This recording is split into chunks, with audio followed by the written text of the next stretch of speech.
أعوذ بالله من الشيطان الرجيم بسم الله الرحمن الرحيم والصلاة والسلام على رسول الله. Assalamu alaikum mbooloo mi. Monsieur le Président, Mesdames, Messieurs les membres du gouvernement, Monsieur le ministre de la Justice, Monsieur le ministre de l'Emploi, chers collègues, honorables députés, distingués invités. Président, ñu ngi commencer par ci weeru koor bi ñu génn baalu àq ñëpp di baal àq ñëpp di ñaan yàlla nangul ñu sunuy jaamu yàlla sotti ci réew mi jàmm ak xéewal jàppale le président Bassirou Diomaye, le premier ministre Ousmane Sonko et leur gouvernement yàlla may leen succès ci mission bi. mbooloo mi ñu ngi am mbégte mu rëy ak humilité bu rëy aussi di porter loi d'interprétation bi sur la loi d'amnistie bi ñu fi voté woon en 2024. damay am d'abord une pensée di ñaanal maître Khoureychi Ba comme niñ ko fi waxe woon mu nekkoon nit ku baax bokk ci pool d'avocats yi nga xam ni bi réew mi jaxasoowee dañoo jëlal part peuple bi ak ñi nga xam ni ñooy les plus démunis mu nekkoon ci ku ñu ràññee ñu ñaan yàlla jéggal ko xare ko àjjana. ñu ngi profité de l'occasion pour nuyu le pool d'avocats yi nga xam ni ñoo doon jàppale victimes yépp te tey seen ñaari éminents représentants nekk fi muy maître Ciré Clédor ak maître Juan Branco ñu ngi leen di nuyu et à travers vous le pool d'avocats ji Bamba Cissé jiite kook ñoom maître Macodou Ndour ak ñoom ñépp ñu ngi leen di nuyu ak maître Sow. tey dañuy am une pensée d'abord pour ñi nga xam ni ñàkk nañ seen bakkan ci xeexal seen réew pour la liberté ñu xam responsabilité bi ñu teg fii ñun tey xam cër bi nga xam ni yoreel nañ ko le peuple sénégalais bi nga xam ni moom du waa Pastef rek seen xeex peuple sénégalais moom moo renversé l'histoire. am na ku fi toog sànq naan ay délinquants peuple sénégalais bi jël délinquants yi yóbbu leen palais indi leen assemblée boo woowee ñoonu délinquant yow dañuy am kersa qualifié li nga nekk. tey jii dañuy wax ak ñi nga xam ni ñu bari ci ñoom bis bu doy waar la tey ndax dafa am ay ministres yu fi nekkoon ay membres gouvernement yu fi nekkoon ay victimes nekk fi ñun ñëpp ñu bokk salle bi te ñoom ñu ngi seen jàmm di wax loolu di wane grandeur ak sacrifice bi ñi nga xam ni ñoo doon xeexal réew mi di témoigner. te may wax yéen ñi nga xam ni yéenay victime yi te ñu bari ci yéen nekk ci kaw toog fii dama bëgg ngeen xam ni ñaari mbir am ngeen ko te dootul dañ te boo gisee ñu mën a toog ak ñii te dóoruñu leen gaañuñu leen malgré li ñu def c'est parce que mérité wu ñu suñu colère il le mérite même pas. parce que ñun ku yàlla di xeexal da ngay moytu di fayontoog melentaan da nga koy moytu. parce que ñun dañoo nekkoon ci situation bu xaw a jafe peuple sénégalais ay grands hommes politiques nekkoon nañ fi mener ay combats peuple bi yóbbu leen pouvoir ñun suñu situation le peuple nous a porté le peuple Babacar Ndiaye honorable wax na ko moo amnistie lu raw amnistie la defal ndax ki ngeen woowee terroriste woowee ko force occulte mu jël ko teg ko ci palais bi ni moom laa wóolu ci Sénégal loolu doy na pour désaveu.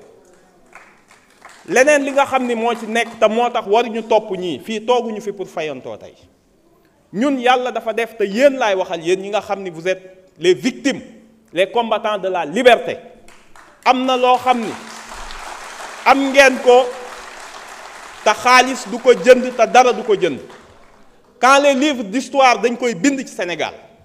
ñii li leen dal bu ngeen ko xamoon da ngeen leen di ñaanal yërëm leen du ngeen fayantoog ñoom. parce que fii ak 10 15 20 30 ans quand on parlera de l'histoire du Sénégal ku ne ci ñun sa doom ak sa sët dina dem école jàng événement yi ni la papa wala maam ban camp nga bokkoon bi sénégalais di xeex seen liberté te jàpp naa ni ku ne di nga fier bis boobu ni maa ngi woon ci camp ñi doon xeexal peuple bi am na ñoo xam ni dinañ rus a wax bokk nañ ci camp APR wala Benno Bokk Yaakaar moo tax ma ni la ñii jar ñoo fayantoo lan moo xew ba indi loi bi 2011 dégg naa li ngeen fi wax yéen amnistie dalee na dal avant amnistie bi parce que ay yéen ñëpp ñi fi nekkoon ministre Benno Bokk Yaakaar yéen ñëpp autant que vous êtes ñi fi nekkoon ay député def naa 5 législatures 10 xam nga lu leen fi teg 2011 le peuple sénégalais s'est battu mu am 14 morts ñu taal ay kër taal ay bus dàq fi benn ministre boo xam ni dañ ko bëggoon lyncher publiquement moo tax yéen ñëpp ngeen nekkoon fi ay ministre ak ay député Thierno Alassane Sall Aïssata Tall Sall ay nit ñoo xeex rey ñu rey leen dëkk bi tàkk ngeen leen di woowee des héros et des libertés tey ngeen bokk kambee bëgg nit ñi ay délinquants lañ ay terroristes respecté leen ñiy xeex pour leur liberté parce que liberté boobu ñooñu faatu woon moo tax ngeen toog fii da ngeen gaaw fàtte fii ngeen toog assemblée vous avez donné 10 millions à chaque victime Maître Sidiki Kaba vous n'avez pas de mémoire parce que da ngeen a gaaw a am amnésie vous avez donné 10 millions pour chaque victime tey ngeen ni même victime yi amuñu droit à une indemnisation te fii ngeen toog jox leen 10 millions damay ñëw ni la événement yi xew laa bëgg a ñëw rapidement pour ñu comprendre. Sénégal honorable s'il vous plaît monsieur Diaw mag warul wax yenn yi mag warul wax yenn yi buñ la tontoon say doom lan la ñuy xalaat noppil ngir yàlla bàyyi nit ñi ñu liggéey bàyyil perturbé bi arrêtez quand même. damay ñëw wax ce qui s'est passé réellement ba indi loi d'amnistie bi parce que rappeler le contexte dafa baax bu ñu nekkee ak yéen bi ngeen jiiñee benn homme politique dans la tradition bi ngeen am di éliminer ngeen am lu ngeen ko jiiñ tuumaal ko l'histoire donnera raison à qui que dossier ba taxoon ngeen di sonal nit ñi faat bakkan yi fan la mujj ci corruption de la jeunesse yéen a ko disqualifier seen bopp ci koo xam ni teewul donc jaru ko woon. Dès le lendemain, le ministre de l'Intérieur Antoine Diome daal ni ñi doon xeex dafa am ay forces occultes yu leen infiltré identifié daal ni day dénoncer des actes de nature terroriste foofu ngeen commencé seen rhétorique bi leen permettre après état d'exception bi ngeen am ak le permis de tuer fan ngeen ko jëlee ngeen bind benn mémorandum bi ngeen bind sur les événements de mars. yéen a ngi ko publié avril muy document 24 pages boo xam ni kan moo ko c'est un document officiel du gouvernement sénégalais parce que c'est l'unité d'impression de la présidence moo yore copyright bi donc document officiel ngeen wax ci ñaari mbir bi Antoine Diome ne dafa am ay forces occultes le 4 avril les forces de défense et sécurité weddi ko ci ngeen commencé abandonner FDS yi ndax dans ce document à la page 6 et 7 li ngeen ci wax lu leer la da ngeen ni musu leen jox ordre kenn mu tirer sur les manifestants fa ngeen njëkkee commencé seetal seen bopp à la page 6 dem leen ci à la page 7 de ce document ngeen ni yéen de da ngeen ni mettre en place une commission d'enquête ana commission d'enquête ba c'était en 2021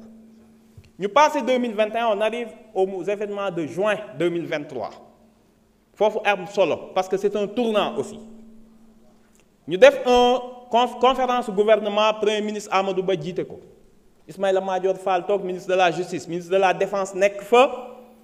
Abdou Karim Fofana nekk fa et le ministre de l'intérieur Abdou Karim Fofana ni les nervis c'est des gens qui voulaient défendre leur quartier loolu la wax c'est des gens qui voulaient défendre leur quartier bi ñu leen acculé Antoine Diome defaat déclaration le 4 juin daal ni waxoon naa y avait des forces occultes et des nervis ci dëkk bi ñoo xam ni ñoom ñoo tiré sur la population ngeen may weddi tey gis ngeen ko on a vu les images à la maître Aïssata Tall Sall daal di dem parlement européen ñu yabal ko fa mu ne Sénégal li fa xew laa leen di nettali ñu ne ko lan la devant le parlement européen mu ne sa population son peuple bi nekkoon en révolte en réalité et ce sont ces termes dafa am